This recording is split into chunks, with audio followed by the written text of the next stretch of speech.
I'm gonna watch this video before diving into the games.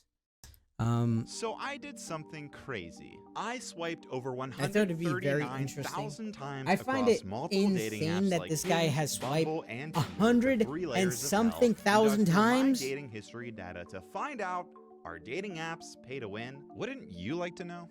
Honestly, so would I. But why? Well, besides the need to find love, let's be real, we should probably take a closer look at these dating apps. The use of these apps have skyrocketed in recent My mother years. Their told me prices are if I was surging to depressed, it meant outrageous I was levels, and some ungrateful. of these I was platforms are terrified to even ask for facing help. serious Yeah. lawsuits. So we need to find out. Speaking about, like, my dad, I mean, it is like back in the days, mental health wasn't really it was really, I don't want to say taboo, but it was something that really wasn't a thing back then. Like, you weren't able to freely express yourself. And I would always be shut down. Like, if I was depressed or I was like anxious or something, and I would try to express that to my parents, it would be like, well, my family, it would kind of be like, that's you. You want to be that way because that doesn't exist. So yeah, my dad would never let me go to therapy or seek help or anything. Um Now it's a different story. They're more open to it. My dad still isn't. Um like, I told him, "Oh, they put me on antidepressant medicine." And he's like, "You shouldn't take that. You shouldn't take that because blah blah blah blah blah." Blah." And I was like, "All right, cool." But also, I come from, like, my family's Dominican, so maybe that has something to do with it as well. Ironically, my mom would probably deeply ill for years of abuse and being purposely starved as a kid. Yeah. It's to the point where I don't really, I've learned to grow from all my experience. Like before, even now, like, I can hold a grudge. Like, if someone does something to me, I can go my whole life without talking to them, acknowledging them. But with my dad, it kind of was like, I've learned to really just move on, because I find it so exhausting. Even like the negativity you see, like, online, even in real life, like, bro, that takes way too much energy to be hateful, to be negative. Like, you might as well just be positive and not have to deal with just the burden of being like, I don't know. So I've adopted that now. But before, like, I went like years without talking to my father or resenting him or stuff like that. But it's like, why? What does that gain? Like, what does that gain? But yeah, my dad, I remember one time, because when I was in high school, I lived with him and in my grandmother's house, in my with my two uncles. Um, and he brought his wife from DR to live with him and her kids, and he would have to cook for them and cook for me as well. But for me, I would always be an extra mouth to feed, you know. So yeah, he would he would always complain. He would always complain about having to cook and feed me and blah blah blah. So I remember in high school, I talked to the social worker, and there was this program that they used to do where they would fill a bag, like a book bag, full of like foods, different types of foods, like prepared foods and stuff like that, like anything you can think of. My dad found that bag and found out that I was doing that, and he was livid. He told me to return the bag and to tell them that didn't need it or didn't want it, and stuff like that. Um, yeah, I don't know. Yeah, it was just, it's weird, weird. He also ended up kicking me out of my grandmother's house while my grandmother was in DR one time, because he had an argument with his stepson and his stepdaughter, and somehow roped me into it, and then he chose their side and kicked me out, and my mom had to pick me up and stuff to live with her. But yeah, I know it sounds like I'm in spite. No, no, I moved on. I moved on. So, but yeah. Um, yes and no. Yes and no. Definitely yes. I think now my relationship with my mom is like we're like this. We're like this. Whereas me and my dad, we're just like coexisting. We're just coexisting. Because at any point, my dad does anything, any slip ups, because he promised me like, "Oh, I'm a change guy and whatever," and I was like, "Fine," but you mess up one more time or you do something one more time, and I swear to God, that's it. That is it. So he's like, "Yeah, I'm a changed person." So yeah, me and my dad, we coexist together, but me and my mom were like this. Like I can't complain. Without my mom, I don't know where I would be. Like living here on my own, struggling, sometimes going weeks without food or having money for bills. She's always been there. She's always been there. Um, but when I was younger, there was definitely our ups and downs. I'm not gonna lie, but yeah, me and my mom been through everything. Whereas my dad, it's always been strained. It's always been strained because of things that happen before I was born, things that happened that I've even witnessed as a child, and things that I've heard growing up, and then personal stuff that's happened. What about your siblings?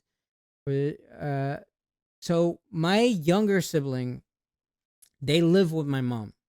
They always have. My younger siblings, my sister speaks to my dad nowadays. My brother, I'm be honest with you. My brother, I don't exist to my brother. But yeah, if you, I think if you ask all three, we would all say that yeah, we're definitely closer to mom than we are to dad, just because of as I said, things that have happened in our uh in our what would you say, how would you say it, in the form that he raised us, it kind of pushed us away. So yeah. All right, back to Now, do dating back to this apps video. actually help you find love, or are they just clever schemes to empty your wallet? Which app, if any, gives you the best bang for your buck? And why does finding love feel more challenging than ever, despite all this I don't know, new man. You tell me. technology That's what I'm promising trying to make figure it out, easier? man. The answers to all of this and Shit, more. So you whether got you're the single, answers. have a single I want friend 'em. who annoys you, or just want to watch a nice video before bed, tuck yourself in, get comfortable, because this is a story about love, money, and the sexiest thing on earth, data. Data. Data. Or lack of data. For thousands of years, humans have been searching for one thing: love. Love for most is what gets you up in the morning. It's what saves you in your darkest times, and it's what motivates you to become a better person. It's sparked peace, it's ignited wars, and no matter who you are, you've likely been affected by love or lack thereof. It's often said love and compound interests are the two most powerful things in the universe, and that's probably why it's sought after so much. True, real, pure love is life-altering. It's so profound, it's almost impossible to put into words. And humanity has always tried to make sense of it, solve its mystery, and find a way to make it happen. For most of human existence, finding love meant meeting someone face to face, whether through work, school, or even at the club. But as our world evolved, so did the way we search for connection. Enter the internet, and with it, an entirely new chapter in the story of dating. Modern dating. With online messaging, email, and social media, suddenly you could shoot your shot with almost anyone, anywhere. Recognizing the potential of this new frontier, platforms like Match.com and eHarmony launched, focusing on fostering genuine connections over the web. And before long, a significant portion of dating moved online. But the real revolution came with fast-paced, swipe-happy apps like Hot or Not, Tinder, Grindr, Bumble, and Hinge. These apps didn't just move dating online, they gamified it, creating a new kind of instant, addictive experience. Soon they inspired hundreds of spin-offs tailored to every niche. Farmers Only, Christian Mingle, gluten-free singles, you name it. Now there's dating apps for pretty much everyone, even the rich people that hate the poors. And now finding love and experiencing modern dating has gotten a bit out of control. Traditional romance feels outdated, no pun intended. Whoa. What is the dating app for the rich that hate the poors? That way I can tell the girl I was getting to know. For pretty much everyone. Even See, I'm a good guy. The League. Okay. People that hate the poors. Write that down. Christian Mingle made its own Hallmark movie about the site. Yeah, that's crazy. The League. I'm gonna jot that down so I can tell that person, hey, you should really try The League. It's for rich people just like you. And now finding love and experiencing modern dating has gotten a bit out of control. Traditional romance feels outdated, no pun intended. Society has increasingly nudged singles towards these platforms. With the decline of community spaces or third places like cafes, local hangouts where people once naturally met, it's getting harder to meet people. With the rise of remote work, social media, and online networking, the majority of our interactions now happen through screens, making dating apps the next logical step for connecting. And generally speaking, this new era presents us with a lot of opportunities. You can meet people you might not have ever met before. And if you truly are gluten-free and want to meet somebody like you, now have that option to meet that specific person. Most popular dating apps let you filter out things like whether someone wants to have kids, is religious, or is pet-friendly. And for some, that's a dream come true. For those looking for love, or maybe even a hookup, this can save you a massive amount of time. But as with everything, commercialization happens. Apps like Tinder, Bumble, and Hinge are no longer about connecting people. They're businesses driven by making money. These apps are filled with premium features that make you feel like paying for a subscription will boost your chances I'm gonna be forever alone love. because of Whether capitalism. it's more profile visibility, unlimited swipes, or extra super likes, these features promise shortcuts to more matches, love, or even getting it on. Now sure, these are businesses. Trust me, I know. Need to make money, you think I'm but the cost has gone bonkers. Inflation has somehow hit dating apps with subscription prices rising exceptionally high. To see who likes you on Tinder, it costs $40 a month. Bumble Premium is $40 a month. Hinge X is $50 a month. And it gets even crazier. Tinder rolled out a $500 a month I'm sorry, bro. You are preaching to the choir right now, but I don't know. I don't like it, man. Because it makes me feel sad. You know, I'm eating grapes, by the way.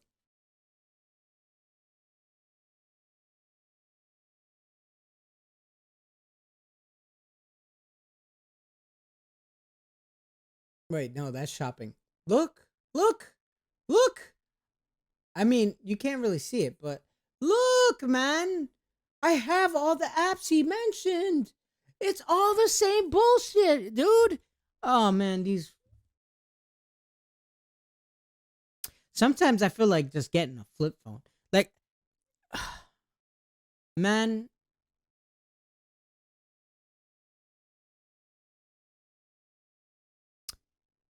I can't look at someone's phone that isn't organized. I when my mom asked me to do something on her phone, bro, she has apps. She has like 10 pages of apps, and I'm like, please organize your phone. Please organize your phone. How do you have OCD in real life and you're so organized, but your phone is unorganized, and my phone is organized. And well, I'm not gonna talk about my apartment, but man, I really want a flip phone, man. I yes, I'm telling you, this video is personal. This video is it's he made this video because of me. He made it for me. I'm not being egotistical. It's true, man. This is about me, dude. Fucking capitalism.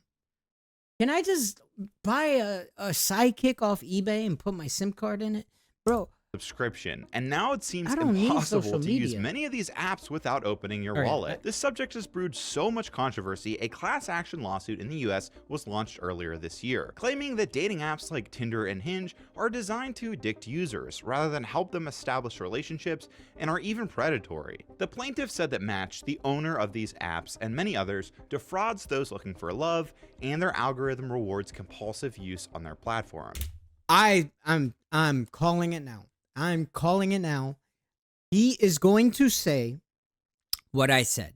That once someone sends you a like, the app sends them to the shadow realm. They no longer exist because you never see them ever. They never come across your feed ever. Oh, this person likes you? Goodbye.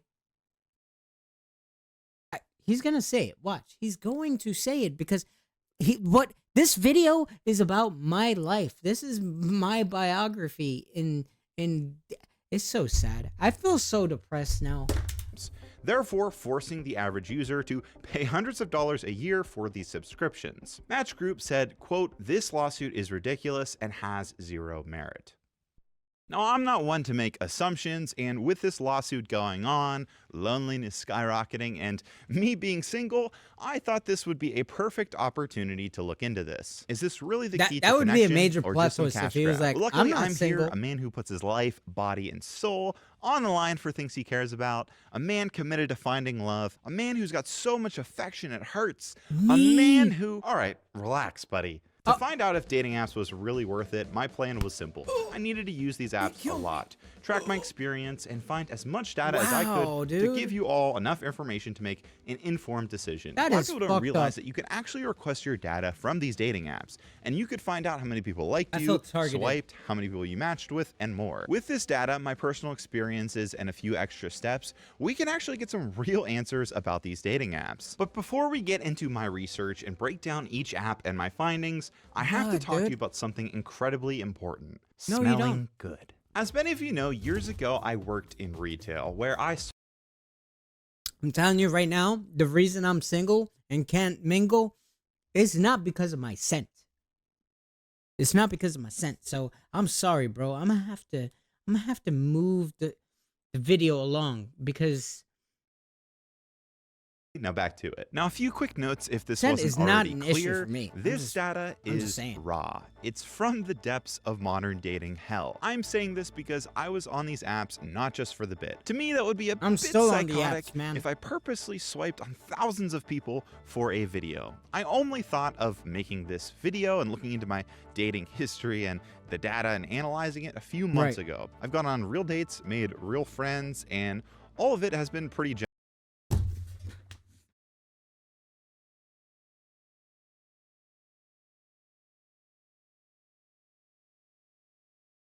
Mr. What's his name? What's his face? Mr. Zackary. You've been on dates? What is it? I beg you now. Tell me. You've been on dates. You mean to tell me not only did you match successfully with someone, but you've been on a date? What is the secret sauce? I need that.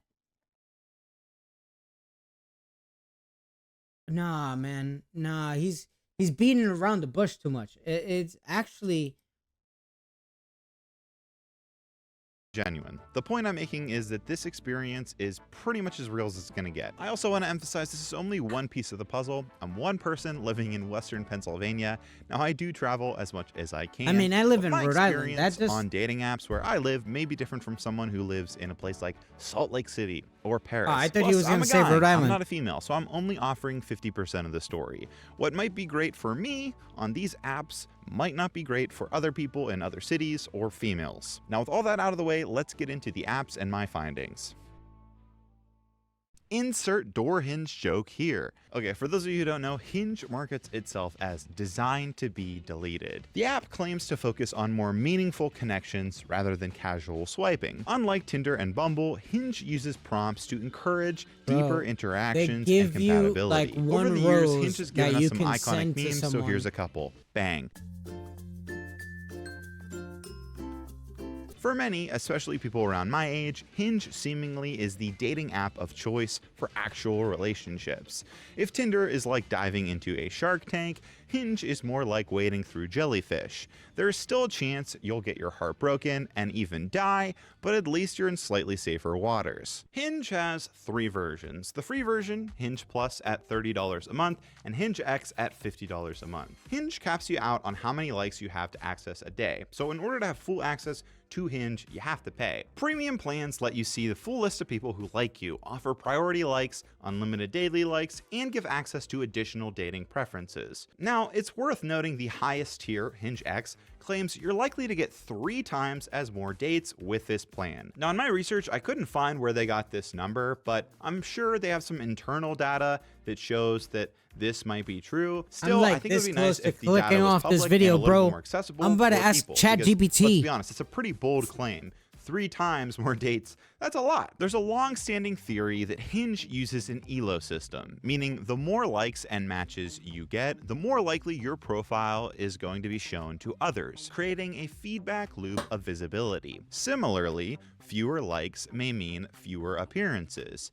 Getting matches from people with high ELO supposedly boosts a quote, desirability score, landing you in Hinge's preferred user section. So this 3 times more dates statement kind of implies Hinge X boosts these apparent desirability scores. However, Hinge denies all of this, stating in many articles that no such system exists. Of course, all these theories could be coincidental or even self-serving bias, where we'd rather believe that an algorithm or AI is to blame my than confidence accept was that here maybe when we're just starting not this getting video, the and likes now that it's we like hoped here. for, and It's instead off of the blame screen. external factors. No matter where you stand on the issue, it's still incredibly important to stay informed and dig into the facts. Hinge's push towards premium subscriptions is reason enough to look closely, so let's break it down. As I mentioned before, you can get your data from Hinge and these dating apps after just a few steps, and we could use this to establish a baseline. I have to give Hinge credit as they were the quickest to get my data out of all 3 of these apps.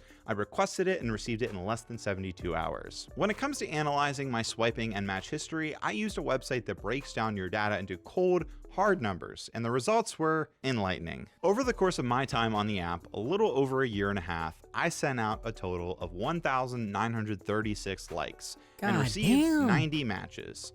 Of those 90 matches, 84 came from people I liked first, meaning 4.34% of the likes that I sent turned into matches. The remaining 6 matches were from people who liked me first. Unfortunately, this data doesn't tell us how many total it only likes I takes received, one, guys. just It the only likes takes that one. led to matches, which again was 6. If I had to ballpark, I'd say it was probably a couple hundred, but who knows? Still, the data that they gave us reveals some incredibly interesting takeaways. First, the vast majority of matches, over 93%, required me to take the initiative. While Hinge does encourage mutual interaction, the numbers show that you're likely to see better results by actually swiping, rather than waiting for someone to like you. The fact that only 6 out of all my interactions liked me and led to matches highlights how selective this process is, and possibly how tough it can be to stand out on these apps. To me, after seeing these numbers, it's making me think that maybe using these apps isn't the most efficient way to connect with people. But More on that later. With a baseline in place, I decided to subscribe to Hinge X, the $50 premium That is version. crazy. I wanted to see if this premium version actually delivers on that promise of getting 3 times as many dates, or if there's any real benefit for paying for this app. I had never subscribed to the service before, so I had no idea what to expect. But for over a week, every day, I would swipe on 10 to 20 people to see if I could get matches, data, and information to compare. During this period, I sent out 105 likes. From those, I only got 1 match, a success rate of just 0.95%. Yikes. Less than 1%. I was also liked by 7 people, which is higher than usual for me. Unfortunately, none of those likes turned into matches. I even sent one super like, or rose, and received one as well, but neither led to a match. So what did I actually find? Well, with Hinge X, it was pretty clear to me that Hinge was pushing my profile more.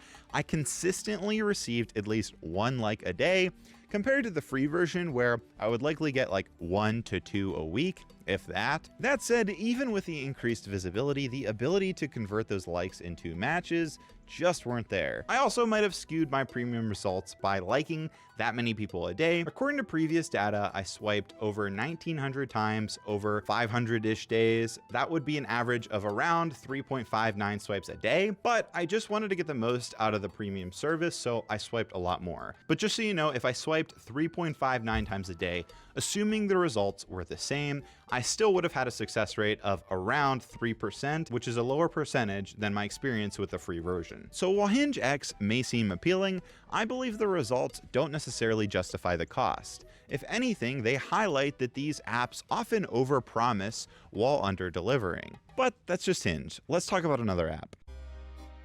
Bumble. Next up is Bumble, the app that flipped traditional swiping on its head. The idea was simple. Bumble put control in women's hands, making it the first major dating app where only women can start the conversation after a match. The simple twist made Bumble stand out, appealing to women who wanted a fresh approach to online dating, especially those tired of unsolicited messages and awkward opening lines. What's crazy about Bumble is that recently they've also had a slew of controversy. Remember about 24 seconds ago where I said Bumble put the control in women's hands? Well, that's not exactly the case anymore.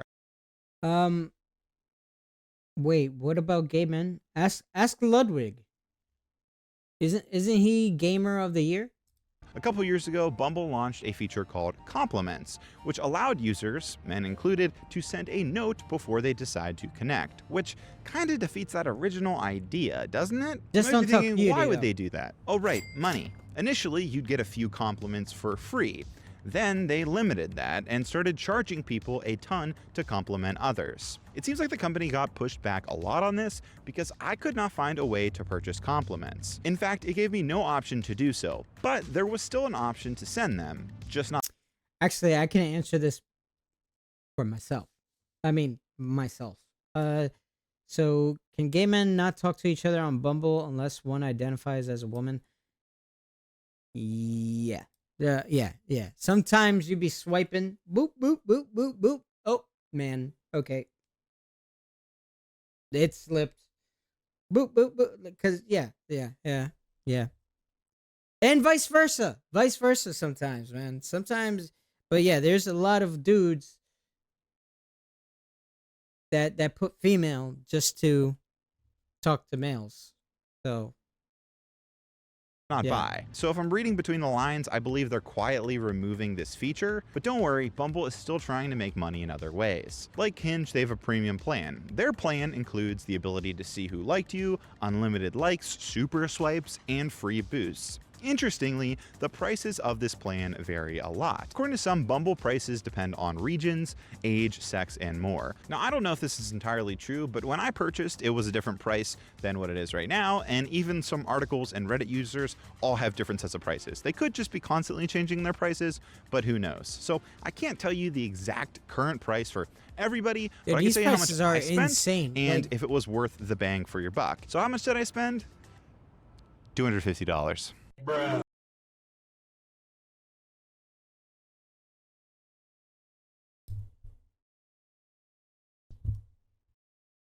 $250? And you're still single? Oh, there's no hope for me. It's over. GG's. I'm done. I'm gonna be forever alone. Oh my god. I don't have $250, man. Oh man.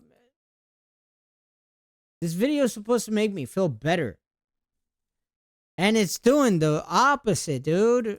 You absolutely suck! I know, ridiculous, but I got a lifetime subscription to Bumble. And when I purchased this, I calculated that if I was single for more than a year, it would essentially pay for itself. So who's laughing now? You absolutely suck, jackass!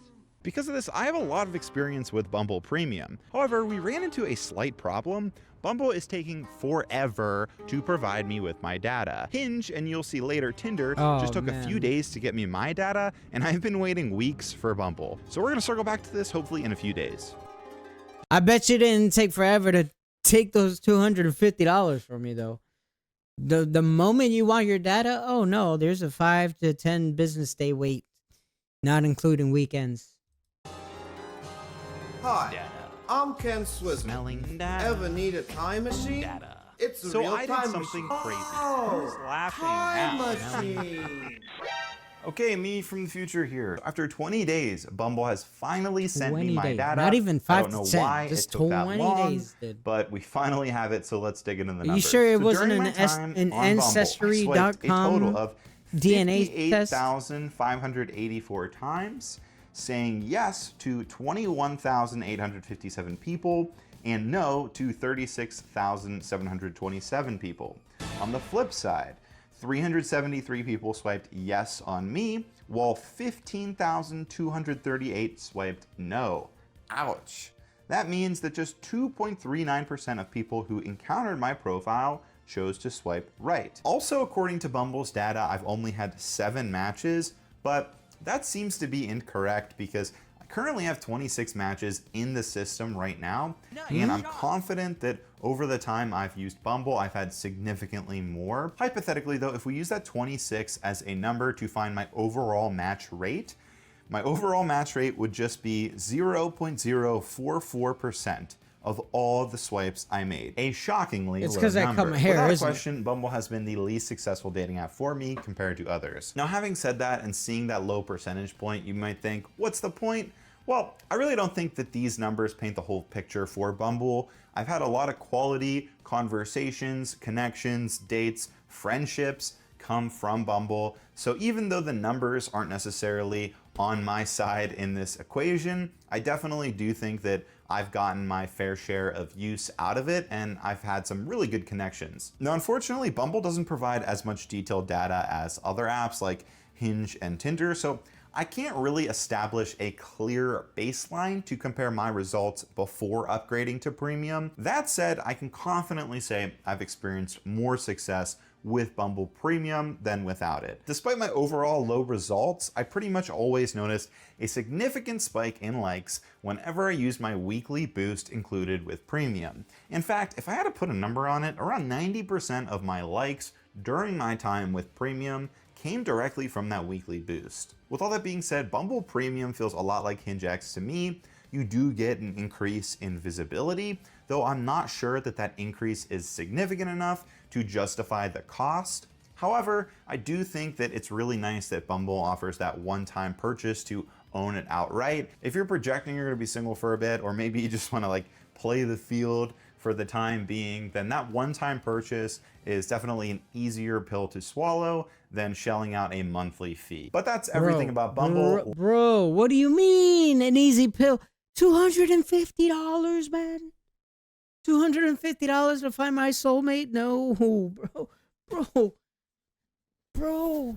I don't got $25. I don't have 25 cents to fork up, dude. $250. Let's try another app. Oh, Tinder is by far the largest and most popular dating app, and to me, the most interesting to research. Tinder has 4/5 tiers: free, plus, gold, platinum, and select. Free is free, the app has ads, you get capped out on how many times you can swipe, you can't see who swiped you, have limited preferences you can select, and is the basic version of Tinder. Now after that, it gets a little complicated. Essentially, plus lets you swipe an unlimited amount of times, gold lets you see who swiped you, platinum does all that, gives you free boost, priority likes, and more. Finally, Tinder Select is that $500 a month plan that is absolutely insane. It's invite only, plus you have to fill out an application to get approved after the invite. Now, Tinder does claim that this package offers users perks beyond those granted to the average swiper, but I'm sorry, unless this plan comes with a guarantee that modern baseball will get back together, I'm never paying $500 a month for a dating app.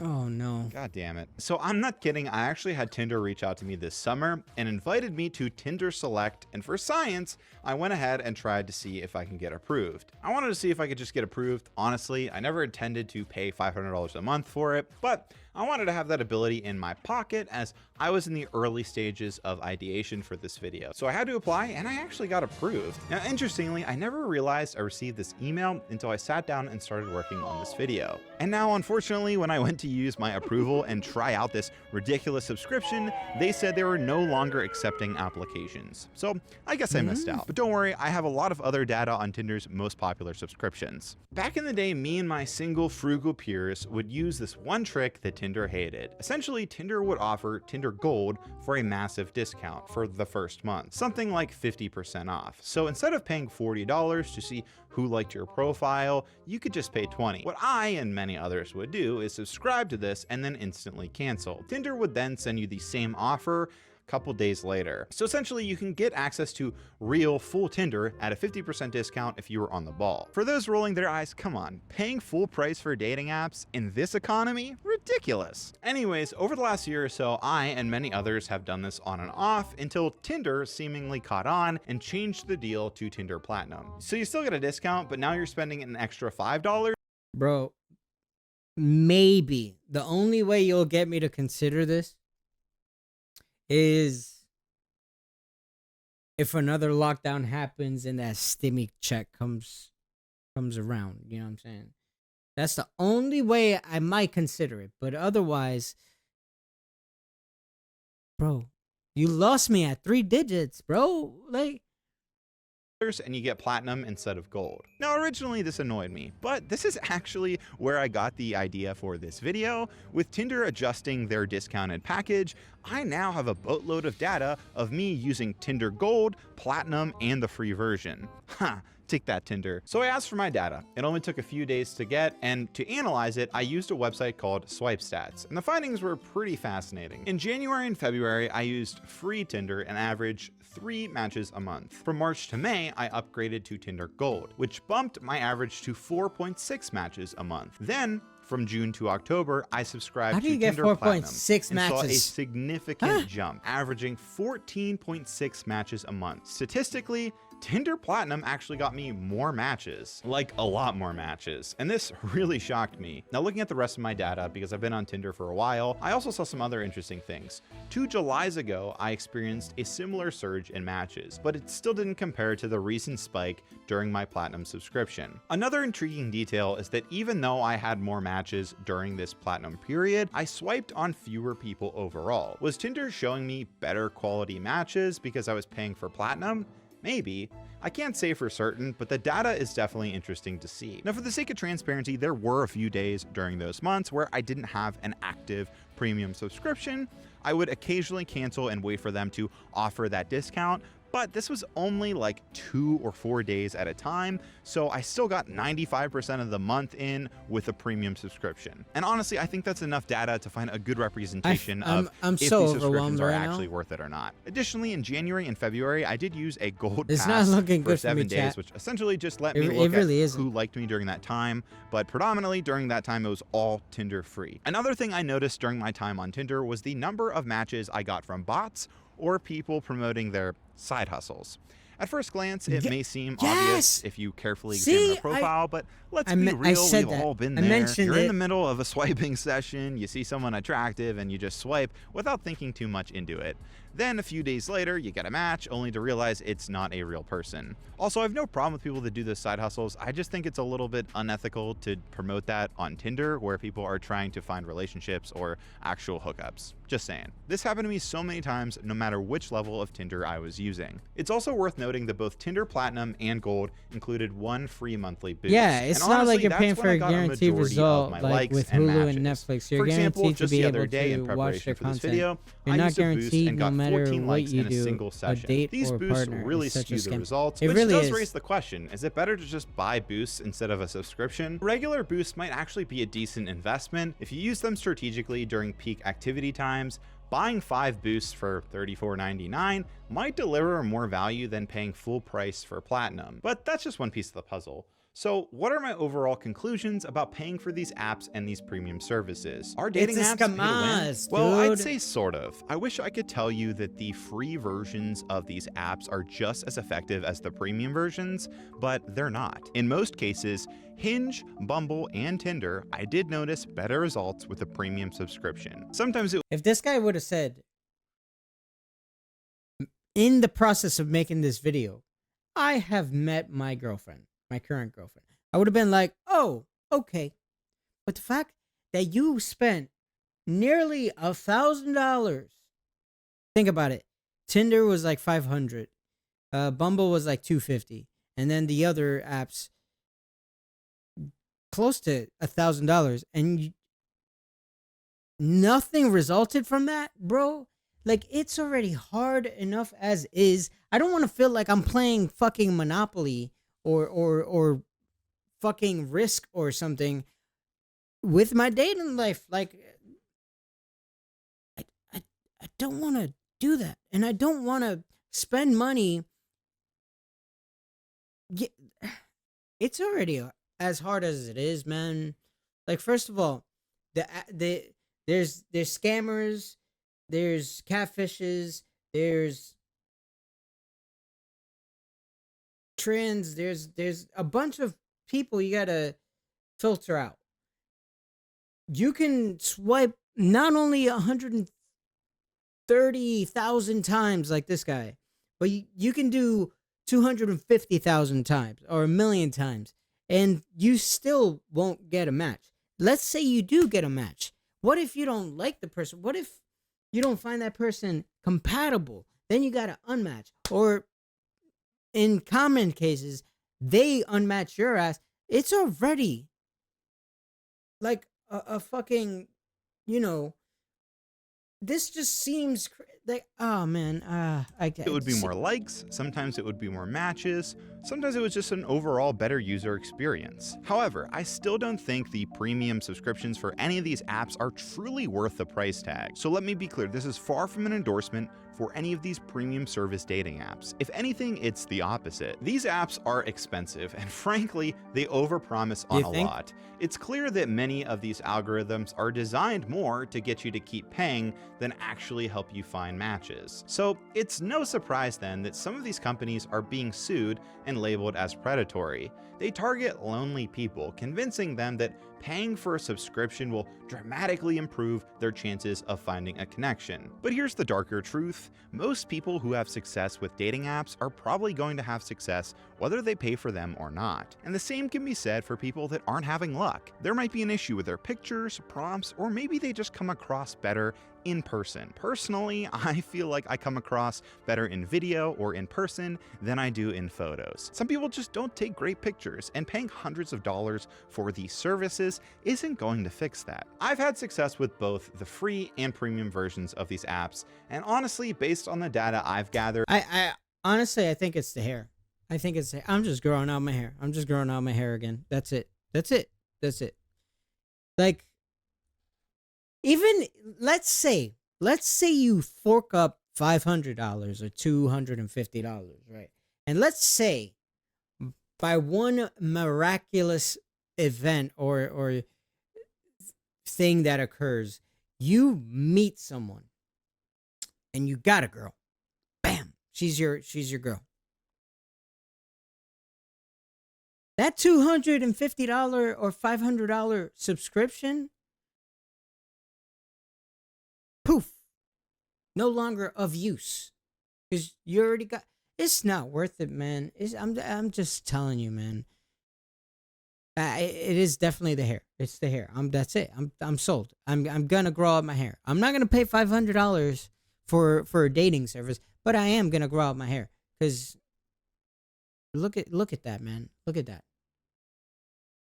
I swear, if you come up on my feet, I'll just swipe right now with a hair like that. Just kidding. I wouldn't do that. I wouldn't. I'm not that desperate. It hasn't gotten that desperate for me. All right. Damn. Oh, dude. Where do I go from here?